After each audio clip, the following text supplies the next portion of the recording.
تاجیکان آینه تاریخی ملت با تاجیکستان استقبال 35 سالگی استقلالیت دولتی کارزاری همه روزه با زبان‌های گوناگون دنیا برنامه‌های تاجیکستان با تشبس‌های بین‌المللی در سیارت دولت دوشنبه خونه امید تشبسکار و فتح و نصرت غروب صبح دانایی کتاب مقامات امنیت باید بیش از هر وقت در دیگر چون هوشیار فصل سال باشند. سیر و مسائل سیاحت برای اقتصادی، صنعتی و کشاورزی و علم اجتماعی فروغ معرفت راهنمای محبوب ما جامعه تاجیکستان آزاد و صاحب اختیار.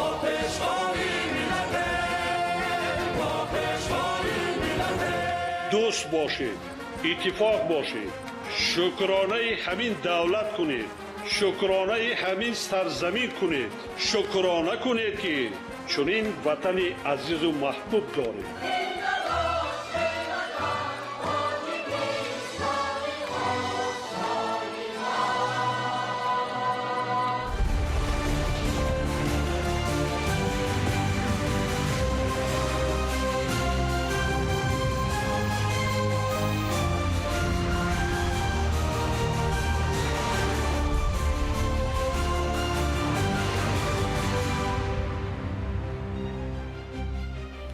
ассалому алайкум бинандаҳои гиромӣ. ба таваҷҷӯҳи шумо барномаи иттилоотии ахбор мустақиман аз телевизиони Тоҷикистон. дар студия бо шумо Саид Мукаррам Шарифзода ва Мадина Назарова. имрӯз ба истиқболи рӯзи дониш ва дарси сулҳ президенти ҷумҳурии Тоҷикистон пешвои миллат муҳтарам Эмомалӣ Раҳмон бо раиси маҷлиси миллии маҷлиси олии ҷумҳурии Тоҷикистон раиси шаҳри Душанбе муҳтарам Рустами Эмомалӣ дар шаҳраки 192 ноҳияи Шоҳмансури пойтахт муассисаи таҳсилоти миёнаи умумии рақами 4-ро мавриди баҳрабардорӣ қарор доданд. гузориши Заробиддин Ширинов ва Бобоалӣ Тағоев. 21 август президенти ҷумҳурии Тоҷикистон пешвои миллат муҳтарам Эмомалӣ Раҳмон бо раиси маҷлиси миллии маҷлиси олии ҷумҳурии Тоҷикистон раиси шаҳри Душанбе муҳтарам Рустами Эмомалӣ дар шаҳраки 192 ноҳияи Шоҳмансури пойтахт муассисаи таҳсилоти миёнаи умумии рақами 4-ро мавриди баҳрабардорӣ қарор доданд. иншооти мазкур дар доираи таваҷҷӯҳу ғамхориҳои сарвари давлат ба соҳаи маориф ва таълиму тарбияи насли наврас ва иқдомҳои созандаи раиси шаҳри Душанбе муҳтарам Рустами Эмомалӣ аз ҳисоби маблағҳои буҷети мақомоти иҷроияи ҳокимияти давлатии пойтахт бунёд гардидааст. ифтитоҳи иншооти нави соҳаи маориф дар идомаи тадбирҳои ободонӣ ба истиқболи ҷашни 35-солагии истиқлоли давлатӣ ва оғози соли нави таҳсил барои омӯзгорону хонандагон ва сокинони ин маҳалла тӯҳфаи арзишманд унвон гардид. иқдомҳои наҷиби созанда ва бунёдкоронаи ҳукумати ҷумҳурии Тоҷикистон ба хусус пешвои муаззаму хиратсолори миллат президенти мамлакат муҳтарам Эмомалӣ Раҳмон ва раиси шаҳри Душанбе оид ба бунёду аз навсозии муассисаҳои таълимӣ дар ҳудуди шаҳри Душанбе ва умуман дар кулли Тоҷикистон хеле босуръат рушд карда истодааст, босуръат идома дорад ва хушбахтона имрӯзҳо низ дар шаҳри Душанбе аз навсозии муассисаҳои таълимӣ ва томактабӣ бисёр дар сатҳи олӣ бисёр равнақ дорад, аз навсозӣ шуда истодааст ва имрӯз хушбахтона бо кӯмаку ҳидояту раҳнамоиҳои пешвои муаззами миллат ва ҳукумати шаҳри Душанбе ки боз як муассисаи тарҳи замонавӣ дар ноҳияи Шоҳмансури шаҳри Душанбе қомат афрохт ки ин воқеан ҳам диданӣ аст. ба сарвари давлат муҳтарам Эмомалӣ Раҳмон иттилоъ доданд ки бинои муассисаи таълимӣ аз 3 ошиёна ва таххона иборат буда барои 1450 хонанда дар як баст пешбинӣ шудааст. иншоот бо назардошти талаботи соҳа унсурҳои меъмории миллӣ ва ҷавобгӯ ба зарфиятҳои муосир бо сифати баланд сохта шуда синфхона ва дигар кабинетҳои фаннӣ бо таҷҳизот ва аёнияти дарсӣ муҷаҳҳаз гардонида шудааст. бинои дигари бунёдгардида дар муассисаи таълимӣ аз 4 ошиёна иборат буда барои синфҳои ибтидоӣ пешбинӣ гардидааст. сохтмони бинои муассисаи таҳсилоти миёнаи умумии рақами 4 соли 2024 оғоз гардида дар асоси лоиҳа мутобиқ ба талаботи муосир дар масоҳати 16400 метри мураббаъ бунёд шудааст.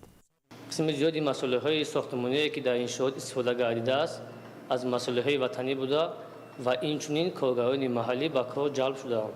аз аввали сохтмон аз корҳои оҳанубетонӣ сар карда то ба анҷом расидани корҳои пардозгарӣ ҳамаи он масъулияҳои сохтмоние ки дар иншоот истифода гардидааст барои ба сифат шуданаш мо нозирони техникӣ онҳоро аввал аз озмоишгоҳҳо гузаронида баъдтар барои истифода бурдан иҷозат медодем.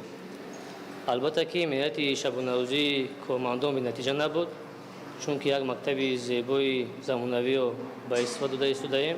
ифтитоҳи ҳар як муассисаи таълимӣ рамзи ояндаи дурахшон ва нишони таваҷҷӯҳи хоса ба илму маърифат аст.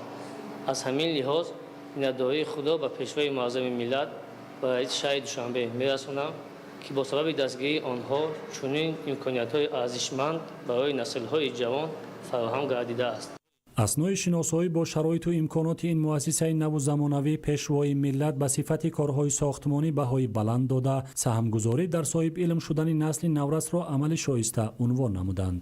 бинои муассиса дорои 64 синфхонаи муҷаҳҳаз бо муҳимтарин лавозимоти хониш, аз ҷумла 26 кабинети фаннӣ мебошад. кабинетҳои фаннии химия, биология, физика, география, технологияи меҳнат, омодагии ибтидоии ҳарбӣ, инчунин синфхонаҳои технологияи иттилоотӣ ва лингафонӣ мутобиқ ба талабот сохта шуда, ба ташаккули зеҳну тафаккури хонандагон заминаи мусоид хоҳад гузошт. вобаста ба талаботи муосир, муассиса дорои зиёда аз 70 компютери пайваст бо шабакаи байналмилалии интернет мебошад. озмоишгоҳҳои фаннӣ ва китобхона бо теъдоди 10 000 нусха адабиёт, гӯшаи ҳунарҳои мардумӣ ва синфхонаҳои муҷаҳҳаз бо асбоби мусиқӣ барои рушди ҷаҳонбинии муҳассилин пешбинӣ гардидааст. бо ташаббуси пешвои миллат муҳтарам Эмомалӣ Раҳмон ва қарори раиси шаҳр Рустами Эмомалӣ дар маҳаллаи мо як муассисаи калону зебо барҳаво сохта ва ба истифода дода шудааст. ва мо аз он хурсандем ки ин фарзандони мо ки то ин вақт қариб 2 километр раҳро тай карда ба дигар муассиса мерафтанд, онҳо метавонанд ки ба ин муассиса омада таҳсили илм намоянд. мо ҷавобан ба ин меҳрубониҳо ва ғамхориҳои пешвои миллат ҳаракат мекунем ки фарзандони худро дар рӯҳияи ватанпарварӣ ва меҳандӯстӣ тарбият намуда, онҳоро ба роҳи дуруст ҳидоят намоем. толори барҳаво ва муҷаҳҳази варзишӣ дорои 40 ҷойи нишаст буда, ба тарғибу ташаккули тарзи ҳаёти солим ва обутоби ҷисмонию рӯҳии хонандагон мусоидат хоҳад кард.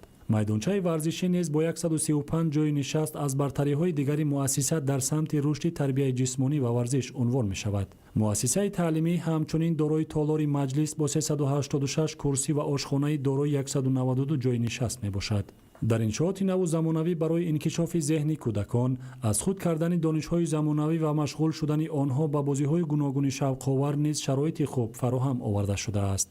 با تشبس اساسگذار صلح و وحدت ملی، پیشوای معظم ملت، پرزیدنت جمهوری تاجیکستان محترم امامعلی رحمان، مؤسسه تعلیمی نو و زمانوی با تمام شرایط برای تعلیم و دانش اندوزی نسل نورس ساخته شد.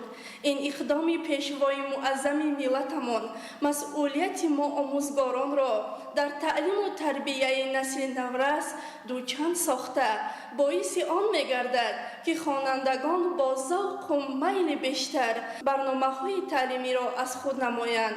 ما آموزگاران جواباً به غمخوری‌های اساسگذار صلح و وحدت ملی، پیشوای معظم ملت، پرزیدنت جمهوری تاجیکستان محترم امامعلی رحمان کوشش به خرج می‌نماییم که نسل نورس را در روحیه وطن‌دوستی، خودشناسی ملی تربیت نماییم.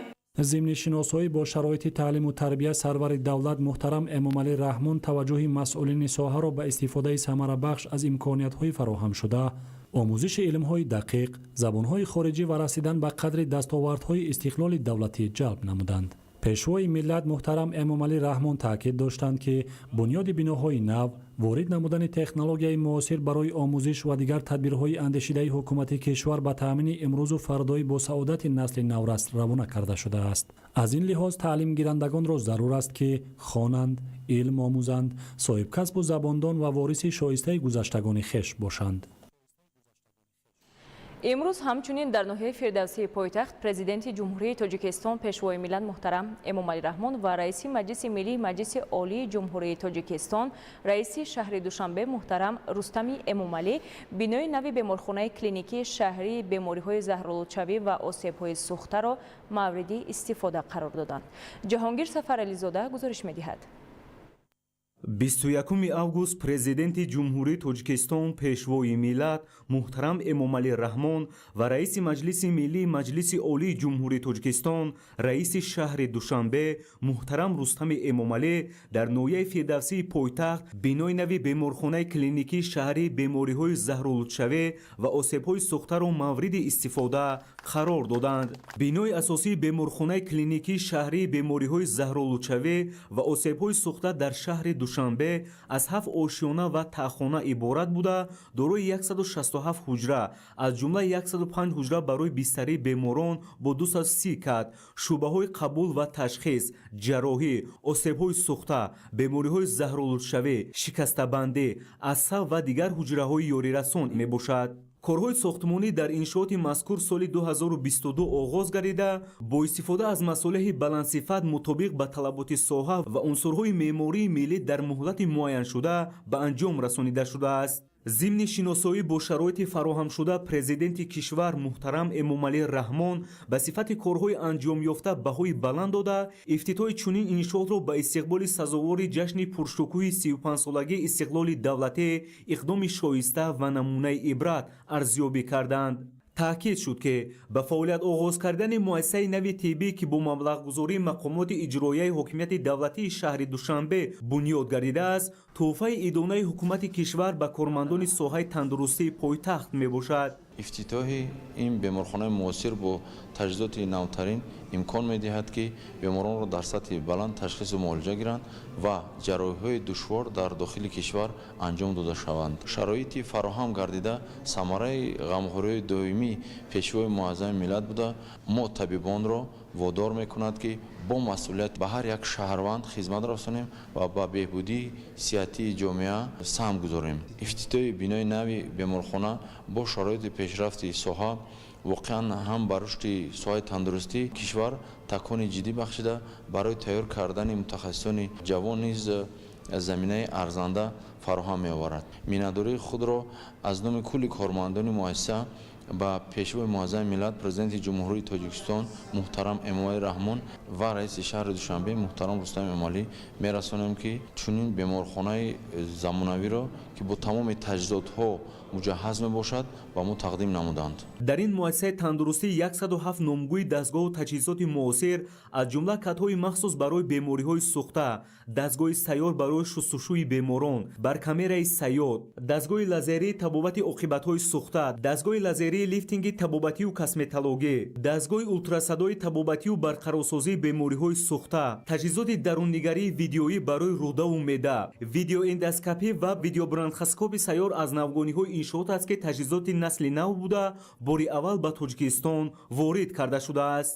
ин катҳои махсусест ки барои бемориҳои сӯхта истифода бурда мешавад ва ба Тоҷикистон якумин бор ворид шудаанд. ин катҳо барои табобати беморони маслуҳаташон калон ва барои пешгирии бисёр оризаҳои бемориҳои сӯхтаро пешгирӣ карданашон истифода бурда мешавад. дар Тоҷикистон якум бор ворид шудаанд. табобати беморонро пурзуртар ва хубтар бо чунин асбобҳо ва таҷҳизот бурдан мегирем. бартарияти ин катҳо дар он аст ки онҳо компрессияи мавзеи ҷароҳатҳоро кам карда, ҳарорати мавзеи беморро мутаддил карда, фишороваришро пасттар карда, бо чунин функсияҳои антибактериалӣ, функсияҳои регенератсионӣ ва функсияҳои ҳарорат барқароркунидро доранд ки оянда сифати табобати чунин беморҳои сӯхта аз истифодаи ин катҳо нақстар, хубтар ва беҳтар мегардад. ин дастгоҳҳое ки шумо мебинед баракамераи сайёр ном дорад ва бори аввал ба Тоҷикистон ворид гаштанд ва кори моро бисёр осон мегардонанд, зеро ки беморое ҳастанд ки муҳтоҷи зиёдшавии оксигени хун мебошанд. барои ҳамин беморое дар даруни ино ҷо мекунем, бо фишори баланд оксигена зиёд мекунем ва ба бофта ва хунҳо дохил шуда пешравӣ ва барои тез сиҳатшавии ваё мусоидат мекунад ва инам бошад бо ғамхории бевоситаи пешвои муаззами миллат президент محبوب کشور ما جناب عالی محترم امام علی رحمان میباشه که مصاحبه همیشه دستگاه معاصر زمانوی گردیدیم و کوشش میکنیم که سطح و صفت خدمت رسانی طبی را به حال کشور بهتر و خوبتر برآورده. همزمان رنتگن رقمی، دستگاه تشخیصی اولتراسادا، ثبت برقی دل و تجهیزات نادر تشخیص و معالجه از دولت‌های پیشرفته جهان وارد شدند که برای خدمت رسانی سطح بلند طبی به اهالی نگرانیده میشوند. در بیمارخانه 62 نفر طبیب صاحب تخصص و متخصصان جوان فعالیت دارند که در تشخیص، طبابت و جراحی‌های گوناگون تجربه بلند دارند. ما طبیبان جوان منتداری خود را به پرزیدنت کشور محترم امام علی رحمان و رئیس شهر دوشنبه محترم رستم امام علی بیان می نماییم که چنین بیمارخانه نو زمانوی با استانداردهای بین المللی جوابگو می باشد تحفه نمودند. این اقدام شایسته امکانیت‌های بهتر طبابت و شرایط‌های خوبی کاری را فراهم آورد. ما جوانان زاده دوران استقلالیت با شکرگزاری از رشد ساحه تندرستی با تشبثکاری اساسگزار صلح و وحدت ملی پیشوای ملت پرزیدنت جمهوری تاجیکستان محترم امام علی رحمان و رئیس مجلس ملی مجلس عالی جمهوری تاجیکستان رئیس شهر دوشنبه محترم رستم امام علی امروز ساحه تندرستی رشد دارد. این بیمارخانه نوزمانوی که امروز با اشتراک پیشوای محبوب ملت افتتاح گردید برای ما کارمندان ساحه طب همچون تحفه ارزنده به استقبال 34مین سالگرد استقلالیت دولتی جمهوری تاجیکستان می باشد. در دیگر آشیانه‌های بیمارخانه شعبه‌ها با کادهای معالجوی و دیگر خدمت‌رسانی‌های ضروری برای فعالیت ثمره‌بخش طبیبان و استفاده بیماران مهیا کرده شدند. با فراخ گردیدن امکانیت‌ها در بینای نوی بیمارخانه کلینیکی شهری بیماری‌های زهرآلودشوی و آسیب‌های سوخته در شهر دوشنبه کافدرای جراحی عمومی رقم 2 دانشگاه دولتی طبی تاجیکستان به نام ابوعلی ابن سینا و کافدرای بیماری‌های عصب، آسیب‌شناسی و ارتوپدی دانشکده تحصیلات بعد دیپلمی کارمندان ساحه تندرستی جمهوری تاجیکستان در همین جا جایگیر شدند. در بیمارخانه گوشه گیاهای شفابخش نیز تشکیل کرده شده است که در آن با استفاده از این نعمت‌های طبیعت تاجیکستان نوشابه‌ها آماده کرده می‌شوند. بیمارخانه همچنین دارای مجلسگاه با 60 کرسی و آشخانه با 108 جای نشست میباشد. همچنین در حدود بیمارخانه توقفگاه نیز ساخته شده است. بنا با طرح زیبای معماری بنیاد گشته صحن و اطراف آن آباد و سبزکاری و با نصب چراغک‌های آرایشی به سیمای شهر دلارای دوشنبه زیبایی تازه ضم نموده است. طبیبان به راهبر دولت محترم امام علی رحمان برای غمخوری‌های دائمی نسبت به کارمندان ساحه تندرستی اظهار سپاس نمودند. با مهیا گردیدن چنین شرایط معاصر و سطح بلند خدمت‌رسانی طبی منبعد شهروندان می‌توانند تمام نموهای تشخیص و طبابت بیماری‌ها را در داخل کشور انجام دهند که برای حفظ صحتی اهالی زمینه با اعتماد فراهم می‌آورد. پیشوای ملت محترم امام علی رحمان اثنای صحبت صمیمی با طبیبان و کارمندان بیمارخانه به آنها برای در سطح بلند به راه ماندن خدمت‌رسانی‌های طبی به ساکنان و معامله خوب با بیماران دستور و توصیه‌ها دادند. امروز پرزیدنت جمهوری تاجیکستان پیشوای ملت محترم امام علی رحمان و رئیس مجلس ملی مجلس عالی جمهوری تاجیکستان رئیس شهر دوشنبه محترم رستم امام علی در ناحیه سینای شهر دوشنبه دانشکده اسلامی تاجیکستان به نام امام اعظم ابو حنیفه نعمان ابن ثابت را مورد استفاده قرار دادند. انشاءات در میدان زیاده از 2 گکتار قامت افروخته از 7 بینای 6 و 8 آشیانه عبارت است. گزارش شهزاد رجبزاده. 21 август президенти ҷумҳурии тоҷикистон пешвои миллат муҳтарам эмомалӣ раҳмон ва раиси маҷлиси миллии маҷлиси олии ҷумҳурии тоҷикистон раиси шаҳри душанбе муҳтарам рустами эмомалӣ дар ноҳияи синои шаҳри душанбе биноҳои нави донишкадаи исломии тоҷикистон ба номи имоми аъзам абу ҳанифа нуъмон ибни собитро мавриди истифода қарор доданд.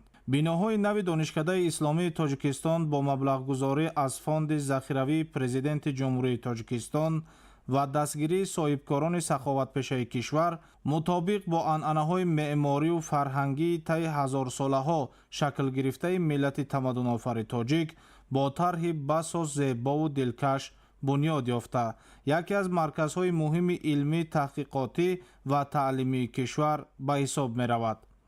биноҳои тозабунёд дар партави сиёсати маорифпарваронаи пешвои миллат муҳтарам Эмомалӣ Раҳмон ба истиқболи ҷашни 35-солагии истиқлоли давлатӣ қомат афрохта барои 2500 донишҷӯ пешбинӣ гардидааст. имрӯз дар маркази шаҳри Душанбе як бинои бисёр боҳашамату бошукӯҳ донишкадаи исломии Тоҷикистон ифтитоҳ гардид. Шахсан миннатдории худро ба президенти кишвар муҳтарам Эмомалӣ Раҳмон ва раиси шаҳри Душанбе муҳтарам Рустами Эмомалӣ мерасонам, ки барои мо устодон чунин як ғамхории бениҳоят калон зоҳир намуданд. Бо ифтитоҳи як бинои замонавӣ мо кӯшиш мекунем, ки насли наврасро дар роҳияи ватандӯстӣ ва хештаншиносӣ тарбия намоем. иншоот дар майдони зиёда аз 2 гектар қомат афрохта аз 7 бинои 6 ва 8 ошиёна иборат аст.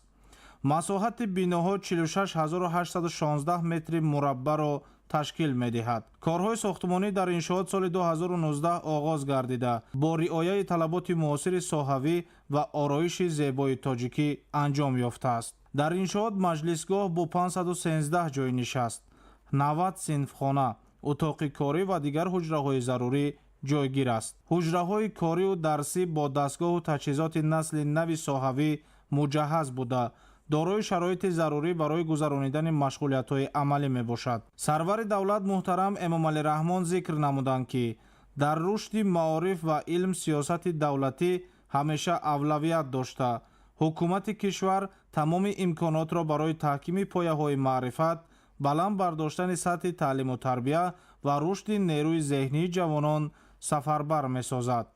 бо эҳтироми хос ва самимият мо омӯзгорон ҷиҳати ба истифода дода шудани бинои нави таълимии донишкадаи исломии Тоҷикистон ба президенти ҷумҳурии Тоҷикистон муҳтарам Эмомалӣ Раҳмон, ҳамзамон ба раиси Маҷлиси Миллии Маҷлиси Олии Ҷумҳурии Тоҷикистон, раиси шаҳри Душанбе муҳтарам Рустами Эмомалӣ изҳори миннатдорӣ менамоем.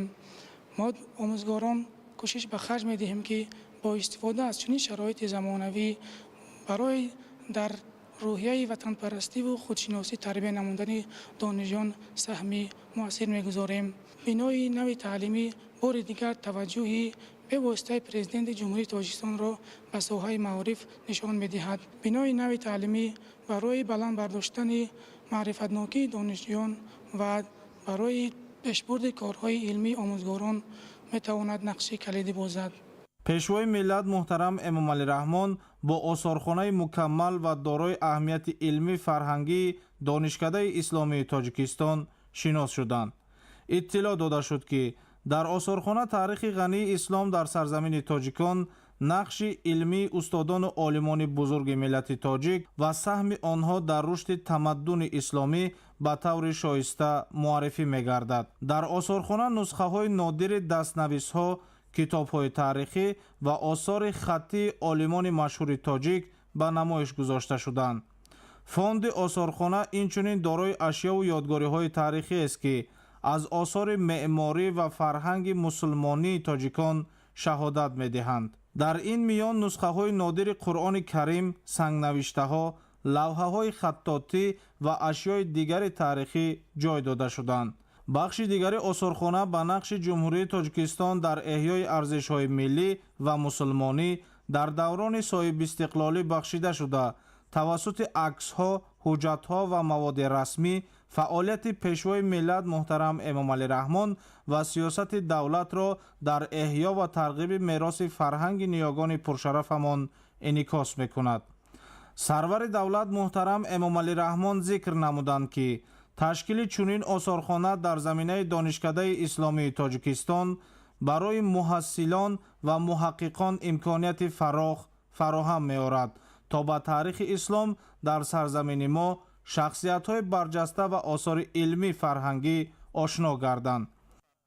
китобҳо ва асарҳое ки дар асоси пайрави мазҳаби Абу Ҳанифа дар даврони соҳибистиқлолӣ ба нашр расиданд ва инчунин як идда асарҳое ки соли 2010 бо дастгирии молиявии бевоситаи пешвои муаззами миллат таҳти номи силсилаи осори исломӣ чоп гардидааст, гузошта шудааст ва дар як گوشه دیگر نمونه قرآن هایی که با خط هم به طریق دستنویس و هم به طریق چاپ سنگین گذاشته شده است و این چنین نمونه آن قرآن که با دستگیری به واسطه پیشوای ملت به زبان تاجیکی ترجمه شده بود گذاشته شده است و باید قید کرد که آثارخانه خود افاده کننده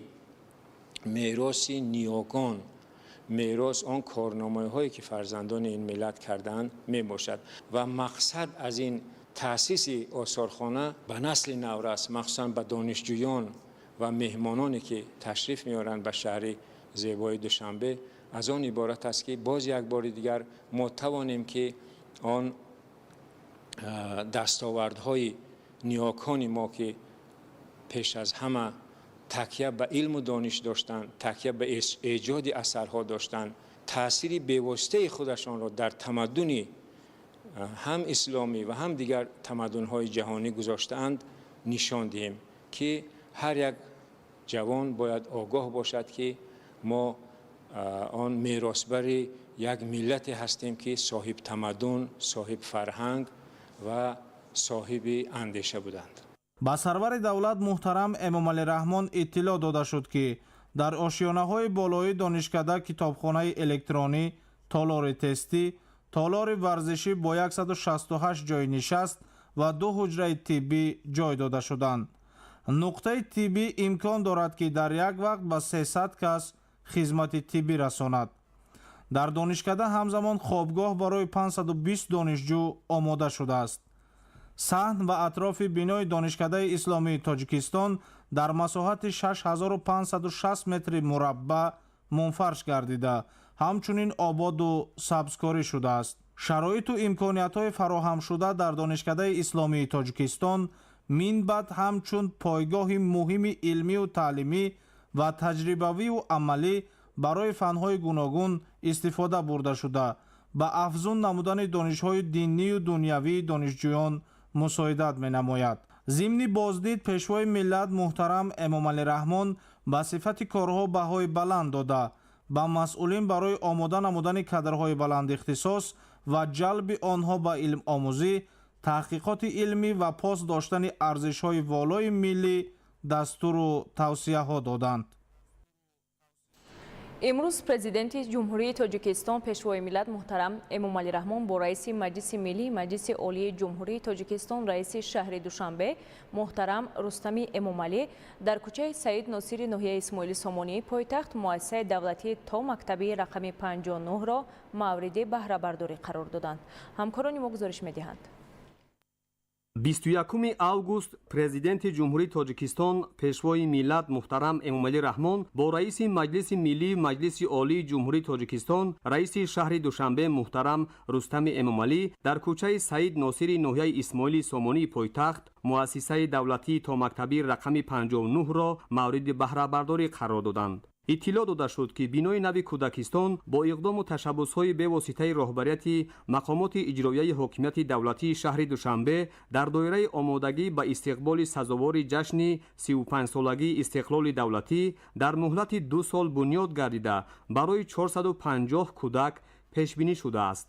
муассисаи тозабунёд аз 3 ошиёна ва таҳхона иборат аст ва дар он барои инкишофи зеҳни кӯдакон ва бозиҳои гуногуни шавқовар шароити хуб фароҳам оварда шудааст. муассисаи давлатии таҳсилоти томактабии рақами 59 бо мақсади амалӣ намудани дастурҳои паёми президенти ҷумҳурии тоҷикистон пешвои миллат муҳтарам эмомалӣ раҳмон ба маҷлиси олӣ аз ҷониби муассисаи давлатии раёсати сохтмони асосии мақомоти иҷроияи ҳокимияти давлатии шаҳри душанбе бо тарҳи муосир ва сифати баланд сохта шудааст. ҳуҷраҳои таълимии кӯдакистон бо лавозимоти зарурӣ аз ҷумла мизу курсӣ ва ҳар гуна бозичаҳои шавқовари кӯдакона таъмин буда омӯзишу парасторӣ дар он бо 3 забон тоҷикӣ, русӣ ва англисӣ сурат мегирад.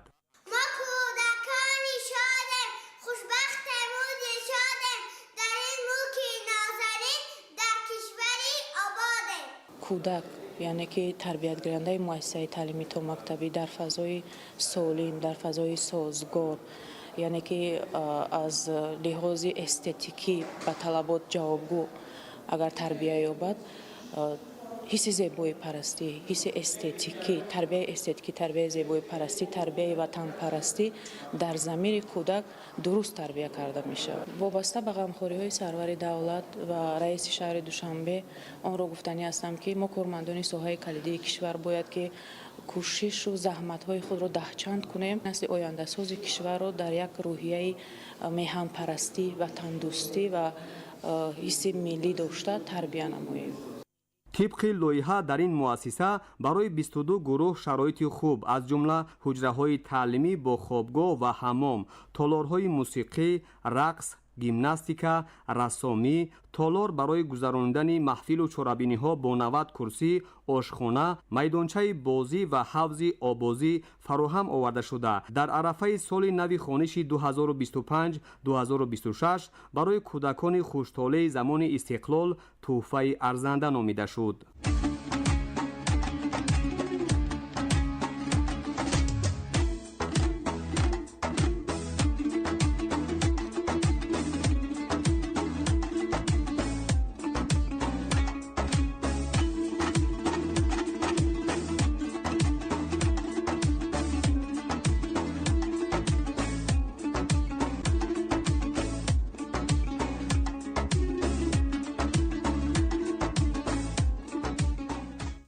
در کودکستان نو 129 پرستار و دیگر کارمندان پداگوژی و مأموری و تکنیکی به کار جلب شدند. راهبر دولت محترم امامعلی رحمان ضمن بازدید به صفت کارهای انجام یافته بهای بلند داده مسئولان و آموزگاران را به تعلیم با صفت کودکان و در روحیه وطن دوستی تربیت نمودن آنها هدایت نمودند. با دستور پیشوای ملت محترم امامعلی رحمان برای خوشسواد و دانا به وای رساندن کودکان و در روحیه وطن پروری تربیت نمودن آنها شماره مؤسسه های تحصیلات تا مکتبی در شهر دوشنبه زیاد می شوند. خوش آمدید، مرحبا با کودکستان ما و ما صفا آورده نور ضیا آورده. در دایره نقشه گنرالی سالهای آینده در پایتخت به همین مانند بنیاد 70 مؤسسه تحصیلات تا مکتبی به نقشه گرفته شده است. در این سمت قرار دخلدار رئیس شهر دوشنبه محترم رستم امامعلی به امضا رسیده در دایره آن تا آخر سال 2025 10 کودکستان دیگر ساخته به استفاده داده خواهد شد. سال 2023 ما در اساس قرار رئیس شهر محترم رستم امامعلی ما ساختمان را آغاز نمودیم. حالا مؤسسه در مساحت صفر از 170 گکتار جایگیر شده است. در مجموع کودکستان با محصولات استحصال وطنی ساخته شده است. با صفت بلند، با صفت عالی ساخته شده است و سالهای زیاد میتواند خدمت کند. موافق نقشه در کوچه سید ناصری ناحیه اسماعیل سامانی شهر دوشنبه بیناهای بلند آشیانه استقامتی و مرکزهای سودای و خدمترسانی با طرح معاصر قامت افروخته است و بنیاد کودکستان زمانوی در اینجا برای به تعلیم و تربیت فرا گرفتن نسل نورس زمینه میگذارد.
тадбирҳои ободонӣ ба истиқболи ҷашни 34-солагии истиқлоли давлатӣ дар ноҳияи кушониён вусъат дорад.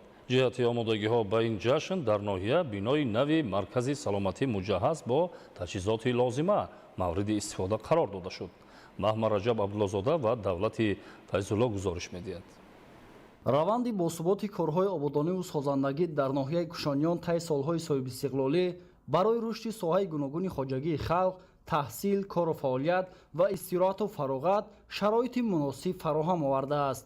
дар идомаи татбиқи нақшаҳои созандагӣ ба истиқболи ҷашни 34-солагии истиқлолияти давлатӣ барои боз ҳам беҳтару ба талаботи давр ҷавобгӯ гардонидани муҳити кору фаъолият дар ноҳия иқдомҳои зиёд амалӣ гардида истодааст. бахусус бо ҷонибдорӣ аз сиёсати ҳукумати мамлакат ба соҳаи тандурустию маориф ҷиҳати омодагиҳо ба ин ҷашн баҳри муҳайёсозии шароиту имконоти мусоид барои сокинони ноҳия бо иштироки масъулини вилояти хатнон ва мақомоти иҷроияи ҳокимияти давлатии ноҳия бинои наву замонавии маркази саломатӣ муҷаҳҳаз бо таҷҳизоти лозима мавриди баҳрабардорӣ қарор дода шуд. бинои мазкур бо дастгириҳои ҳукумати ҷумҳурии Тоҷикистон ва бо таваҷҷӯҳи хосаи президенти мамлакат пешвои миллат муҳтарам Эмомалӣ Раҳмон бо тарҳ ва намои хуби меъморӣ муҷаҳҳаз бо лавозимоти соҳавӣ сохта шудааст. сокинони ноҳия шароити фароҳам гардидаро натиҷаи татбиқи сиёсати бобарори роҳбари давлат дониста бо фароҳам гардонидани шароит ба сокинон хизматрасонӣ карда мешавад. то ин вақт бинои маркази тибби оилавӣ дар давраи шӯравӣ сохта ва истифода дода шуда буд.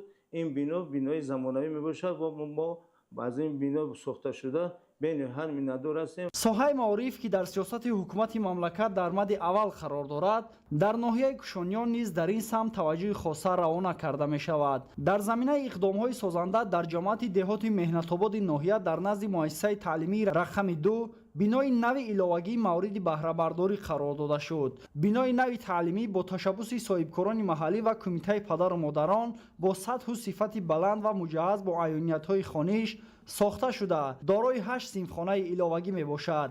таъкид карда шуд ки иншооти мазкур дар доираи корҳои ободонӣ ба истиқболи 34-солагии истиқлоли давлатӣ сохта шуда барои 400 хонанда пешбинӣ карда шудааст. ҳамзамон дар назди ин муассисаи тозабунёд бо ҷалби соҳибкорону сокинон ва ашхоси саховатпеша сохтмони маркази инкишофи кӯдак идома дорад. маҳмараҷаб абдуллозода, давлати файзулло, ноҳияи кушониён, барои барномаи ахбор.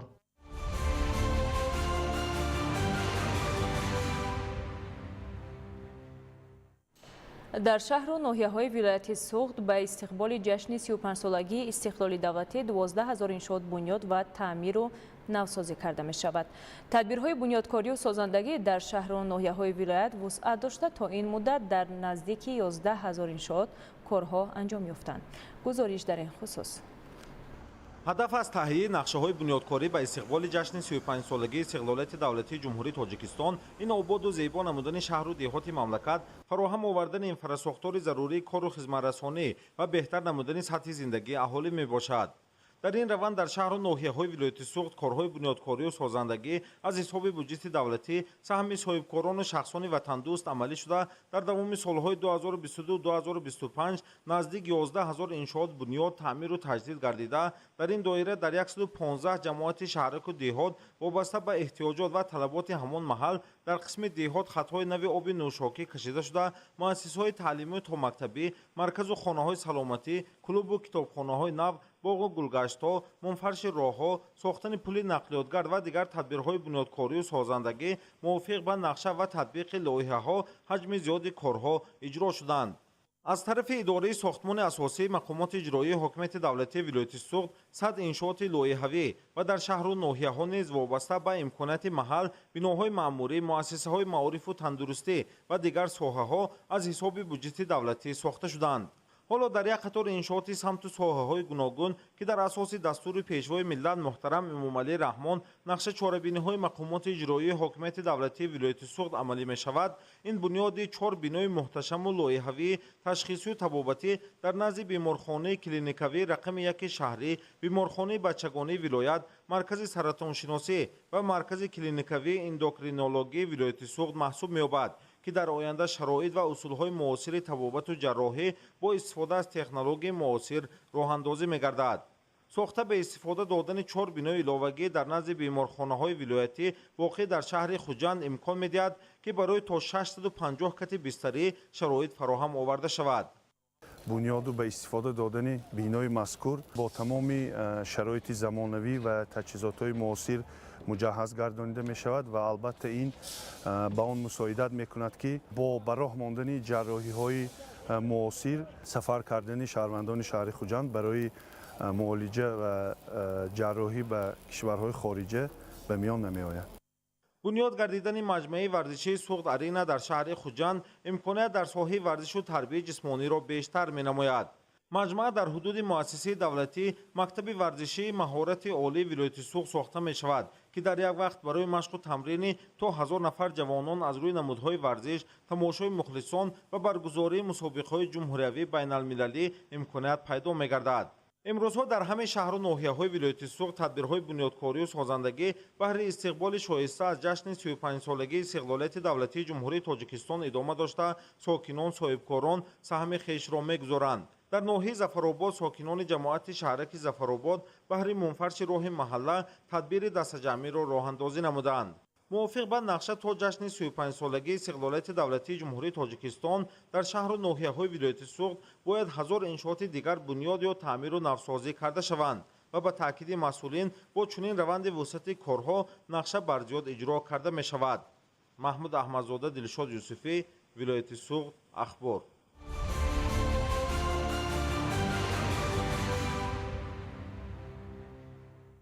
давоми чанд рӯз мешавад ки дар ноҳияи дӯстӣ ҷамъоварии ҳосили пахта оғоз гардидааст. ҳоҷагидорони пахтакори ноҳия дар ин муддат тавонистанд ки 300 тонна ҳосил ҷамъоварӣ намоянд.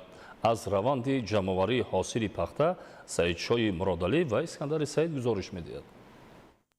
пахта ки ҳамчун ашёи хоми стратегӣ ба ҳисоб меравад, ҳамасола барои баланд бардоштани ҳосилнокӣ кишоварзони ноҳияи дӯстии вилояти Хатлон роҳу усулҳои манфиатбахши кори хоҷагидориро истифода бурда ба дастовардҳои назаррас ноил гашта истоданд. корхонаҳои коркарди пахта ин мавсим дар ҳудуди ноҳия пурра омода гардида барои қабули ҳосили пахта аз хоҷагидорон омодаанд. ҷамъияти дорои масъулияташ маҳдуди пахтаи Хатлон яке аз корхонаҳои бузург дар ноҳия маҳсуб ёфта то ин муддат зиёда аз 200 тонна пахта аз хоҷагидорон дар майдони назди корхона захира намудааст. корхонаи мазкур пурра бо таҷҳизоти муосир таъмин гардида дар як шабонарӯз то 20 тонна пахтаро коркард менамояд. ин мавсим масъулин 40 нафар сокини маҳаллиро дар ду баҳс бо кори мавсимӣ таъмин намуда азм доранд ки бо пайдо гардидани имконот шумораи коргаронро аз ҳисоби сокинони маҳаллӣ зиёд намоянд. бахшида ба ҷашни бузурги истиқлолияти давлатии ҷумҳурии Тоҷикистон дар ҳудуди ҷамоати деҳоти анористони ноҳия корхонаи коркарди пахтаи бунёди дӯстӣ мавриди истифода қарор гирифт ки сокинон бе мушкили ҳосили пахтаро ҳамарӯза ба ин корхона месупоранд. тибқи иттилои масъулин корхонаи мазкур бо давлатҳои хориҷа шаҳрномаи корӣ дошта дар рӯзҳои наздик ҳамкориро бо ҷумҳуриҳои Русия, Узбекистон, Туркия ва ҷумҳурии исломии Эрон ба роҳ мемонанд ки ин тадбир дар рушди саноати кунонӣ бо суръати кишвар нақши муҳим дорад. Саидшои Муродалӣ, Искандари Саид, ноҳияи дӯстӣ, ахбор.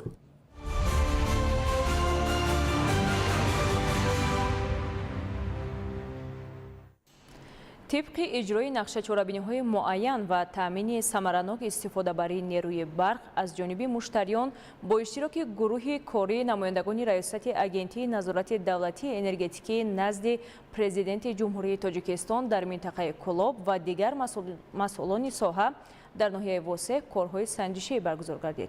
تفصیلات بیشتر در گزارش علیم ناصرزاده. вобаста ба татбиқи ҳадафҳои ҳукумати ҷумҳурии тоҷикистон ҷиҳати коҳиш додани талафоти нерӯи барқ, пешгирии қоидавайронкуниҳо ва таъмини истифодаи мақсадноку самараноки нерӯи барқ аз ҷониби раёсати агентии назорати давлатии энергетикӣ назди президенти ҷумҳурии тоҷикистон дар минтақаи Кӯлоб дар баробари амалӣ намудани тадбирҳои оммафаҳмонӣ инчунин корҳои санҷишиву назоратӣ низ дар шаҳру ноҳияҳо амалӣ карда мешавад.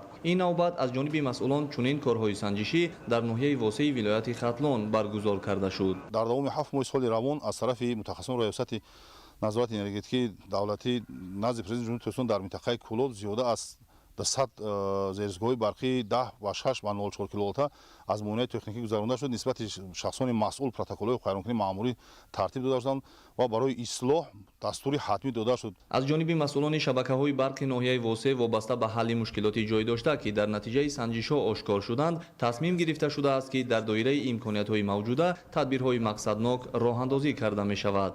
در نتیجه سنجش‌ها معلوم گشت که ما در محله نوبنود موج آبادی جماعت عبدی عوض قرار داریم که پایه‌های خودساز نصب کرده با یاری اهالی ناقل‌های برقی پیوست شده استفاده برده شدند که از طرف کارمندان شبکه‌های برقی اینها به نقشه گرفته شده است.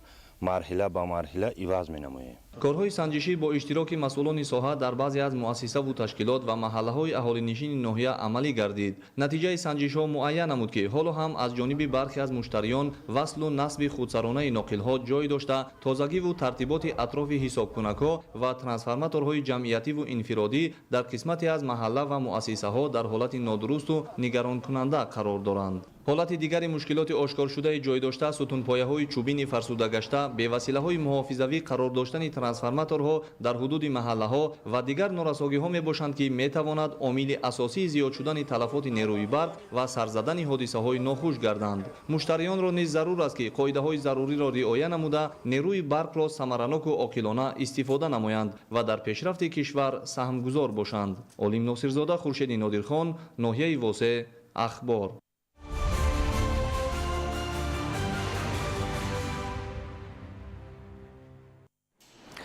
дар шаҳри Панҷакен 137 муассисаи таҳсилоти миёна фаъолият доранд ки зиёда аз 72 000 хонандаро ба таҳсил фаро мегиранд. барои оғози соли нави таҳсил корҳои зарурӣ анҷом ёфта мактабҳо омодаи қабули хонандагон мебошанд. гузориши ҳамкорони мо. омода намудани муассисаҳои таълимӣ ба соли нави таҳсил яке аз вазифаҳои муҳими мақомоти иҷроия ва шӯъбаҳои маориф ба ҳисоб меравад. дар шаҳри Панҷакен ҷиҳати фароҳам овардани шароити муносиб корҳои таъмирӣ, навсозӣ ва рангубор дар мактабҳо ба роҳ монда шудааст. то имрӯз аксари муассисаҳо пурра ба соли нави таҳсил омода буда дар боқимонда корҳои ниҳоӣ идома доранд. бо мақсади ошно гардан ба раванди омодагии муассисаҳо ба соли нави хониш, муассисаи таҳсилоти миёнаи умумии рақами 2 ба номи Ҳайдархур Раҳимов, муассисаи таълимии рақами 68 деҳаи Соҳил ва муассисаи таълимии рақами 69 ба номи ҳаким бозори ҷамоати деҳоти Суҷина ва муассисаи таълимии рақами 3 маркази шаҳри Панҷакен ба соли нави хониш омода буда синфхонаҳо рангубор гарданд ва ҳамчунин айёнатҳои таълимӣ низ нав гардиданд. имсол дар муассисаи таълими мо 52 синфхонаи таълимӣ пурра бо дару тирезаҳои замонавии пластикӣ таъмин гардиданд ва айни замон ки ҳоло дар таътил аст, муассисаи таълимӣ аз таъмири баландсифат бароварда шудааст. дар маҷмӯъ тамоми муассисаҳои таълимии Панҷакент барои оғози соли нави таҳсил омода буда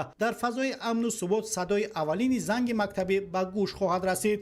ҳамчунин бо мақсади дастгирӣ намудани соҳибкорони ватанӣ, муассисаҳои таълимӣ дар якҷогӣ бо кумитаи падару модарон бо корхонаи дузандагии маҳсул шаҳрнома баста либосҳои ягонаи таълимии хонандагонро аз ин коргоҳ харидорӣ мекунанд. иқдоми мазкур агар аз як ҷиҳат барои дастгирии соҳибкорони ватанӣ ва таъмини хонандагон бо либоси босифат бошад, ҷиҳати хурсандибахши дигари он ин аст ки аз ҷониби корхонаи дузандагӣ дар ҳамкорӣ бо шӯъбаи маорифи шаҳр хонандагони муассисаҳои таълимие ки бо амри тақдир ятими кул ё нимятим гардиданд ба тариқи ройгон бо либоси мактабӣ таъмин карда мешаванд ки ин иқдом аз ҳадафҳои неки ҳукумати кишвар, хоса раҳнамоиҳои пешвои муаззами миллат муҳтарам Эмомалӣ Раҳмон ҷиҳати дастгирӣ намудани ятимон ва оилаҳои ниёзманд маншаъ мегирад. далери бозор, Зарҳуни Неъматулло, шаҳри Панҷакент, ахбор.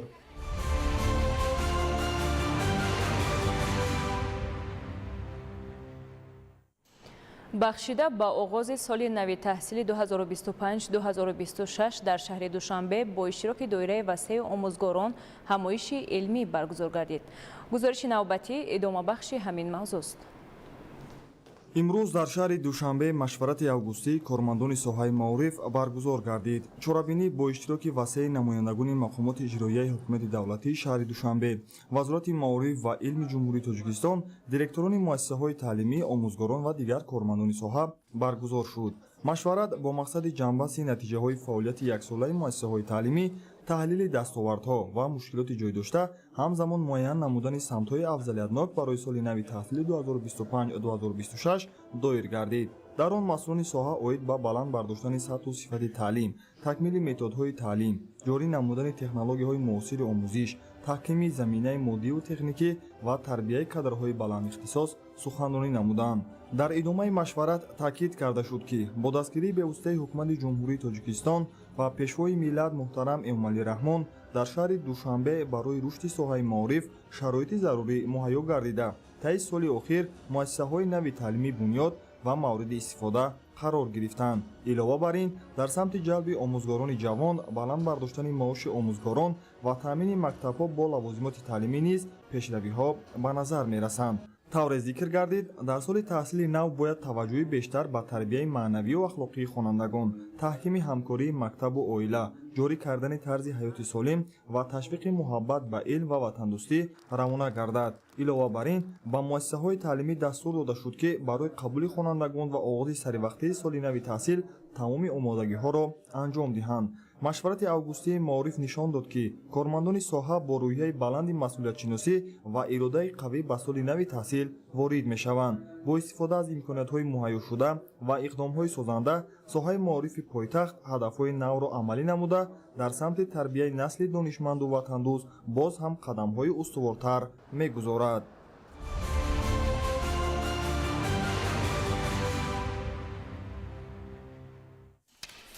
бинандаҳои гиромӣ, ин буд нашри муфассали барномаи иттилоотии ахбор. ба шумо зиндагии ободу осоиштаро таманно дорем.